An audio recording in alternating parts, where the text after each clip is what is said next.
ಕಳೆದ ವಾರದಲ್ಲಿ ನಮ್ಮ ಸೆಂಟ್ರಲ್ GST ಬೆಳಗಾಂ ಕಮಿಷನರೇಟಿಂದ DGC ಅವರು ಬಳ್ಳಾರಿಯಲ್ಲಿ ಒಂದು ಕೇಸ್ ಮಾಡಿದ್ದೀವಿ. ಅದರಲ್ಲಿ 16 ಕೋಟಿ ಟ್ಯಾಕ್ಸ್ ಇವೇಷನ್ನು ಪತ್ತೆ ಮಾಡಿದ್ದಾರೆ. ಇದು ಎಲ್ಲರಿಗೂ ತಿಳಿಸೋಂಥ ವಿಷಯ ಏನಂದರೆ, ಇದು ಸಾಕಷ್ಟು ಜನ ಈ ಫೇಕ್ ಇನ್ವಾಯ್ಸ್ ಬಗ್ಗೆ ಅರಿವಿಲ್ಲದೆ ಇದನ್ನು ಮಾಡ್ತಾ ಇರ್ತಾರೆ. ಸೊ ಯಾವುದೇ ಬಿಸ್ನೆಸ್ ಮಾಡೋರು ಯಾವುದೇ ಥರದ ಚಾರ್ಟರ್ಡ್ ಅಕೌಂಟೆಂಟ್ ಆಗಲಿ ಅಥವಾ ಟ್ಯಾಕ್ಸ್ ಪ್ರೊಫೆಷನಲ್ಗೆ ಅವ್ರ ಮಾತು ಕೇಳಬೇಡಿ. ನಿಮಗೆ ಒಳ್ಳೆ ಪ್ರಾಕ್ಟೀಷನರ್ ಇರ್ತಾರೆ, ರಿಜಿಸ್ಟರ್ಡ್ ಇರ್ತಾರೆ, ಅವ್ರ ಹತ್ರ ನೀವು ಹೋಗಬೇಕು. ಮತ್ತು ನಿಮ್ಮ ಬಿಸ್ನೆಸ್ ಮಾಡೋಕ್ಕೆ ಅವರು ಯಾವುದೇ ಥರ ಅಕೌಂಟಿಂಗ್ ಪ್ರಾಬ್ಲಮ್ಗೆಲ್ಲ ಸಹಾಯ ಮಾಡ್ತಾರೆ. ಈ ಫೇಕ್ ಇನ್ವಾಯ್ಸಿಂದ ಸುಮಾರು 1.5-2 ತಿಂಗಳಿಂದ ನಮ್ಮ DGC ಟೀಮ್ ಅವರು ಬಳ್ಳಾರಿ ಸುತ್ತಮುತ್ತ ಹೊಸಪೇಟೆ ಎಲ್ಲ ಕಡೆ ಕವರ್ ಮಾಡಿದ್ದಾರೆ. ಅದು ಇನ್ನೂ ನಿರಂತರವಾಗಿ ಇನ್ನೂ ಮುಂದುವರಿಸ್ತಾ ಇರ್ತಾರೆ. ಈಗಾಗಲೇ ಅದು ಅವರು ಕೋರ್ಟ್ ಪ್ರೊಡ್ಯೂಸ್ ಮಾಡಿ ಈಗಾಗಲೇ ಕಸ್ಟಡಿನಲ್ಲಿ ಇದ್ದಾರೆ. ಇನ್ನೂ 3-4 ಜನ ಅದರಲ್ಲಿ ಇದ್ದಾರೆ. ಅವ್ರನ್ನ ಇನ್ವೆಸ್ಟಿಗೇಷನ್ ನಡೀತಾ ಇದೆ. ಬಿಸ್ನೆಸ್ ಮಾಡುವ ಬಳ್ಳಾರಿ ಜನಕ್ಕೆ ಒಂದು ವಿನಂತಿ ಏನಪ್ಪ ಅಂದರೆ, ನೀವು ಯಾವುದೇ ಥರ ನೀವು ಬಿಸ್ನೆಸ್ ಮಾಡಿ ಕಾನೂನು ಚೌಕಟ್ಟಲ್ಲಿ ನಿಮ್ಗೆ ಬೇಕಾಗಂಥ ಸಲಹೆಗಳನ್ನ ಚಾರ್ಟರ್ಡ್ ಅಕೌಂಟೆಂಟ್ಗಳಾಗಲಿ, ಆಡಿಟರ್ ಆಗಲಿ, ಅಥವಾ ಸೆಂಟ್ರಲ್ ಗೌರ್ಮೆಂಟ್ ಆಗಲಿ, ಸ್ಟೇಟ್ ಗೌರ್ಮೆಂಟ್ ಆಫೀಸ್ಗೆ ನೀವು ನೇರವಾಗಿ ಹೋಗ್ಬೋದು. ನಿಮ್ಗೆ ಏನೇ ಥರ ಕ್ಲಾರಿಫಿಕೇಷನ್ ಬೇಕಾದರೂ ಅವ್ರು ನಿಮ್ಗೆ ಕೊಡ್ತಾರೆ. ಮತ್ತು ಸುಮ್ಮನೆ ನಿಮ್ಗೆ ಯಾವುದೋ ಮೆಸೇಜ್ ಬಂತು, ಯಾವುದೋ ಇದು ಬಂತು, UPI ಅಷ್ಟಲ್ಲ ಇಷ್ಟು ನಾವು ಸರಿಪಡಿಸ್ಕೊಡ್ತೀವಿ, ಇದು ಮಾಡಿಕೊಡ್ತೀವಿ ಅಂಥದ್ದಕ್ಕೆಲ್ಲ ಕಿವಿ ಕೊಡಬೇಡಿ.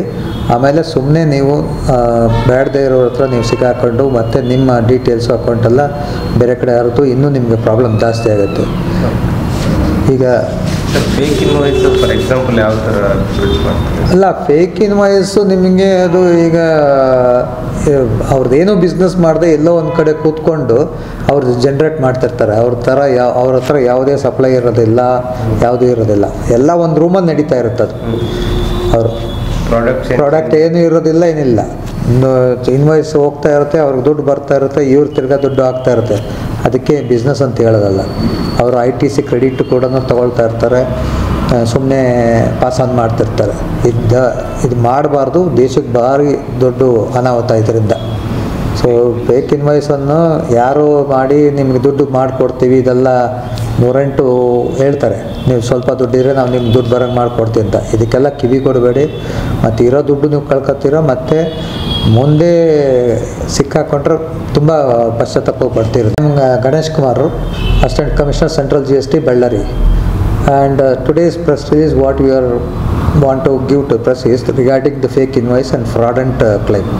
We have GDCI Belgaum and Bellary. They have investigated a case last week and they have arrested one person in this case, and the duty involvement is 16 crores. Still the investigation on continuing, and still 3 or 4 members are yet to be traced. So I request the people of Bellary who are doing business not to indulge in this type of fraudulent or fake invoice business.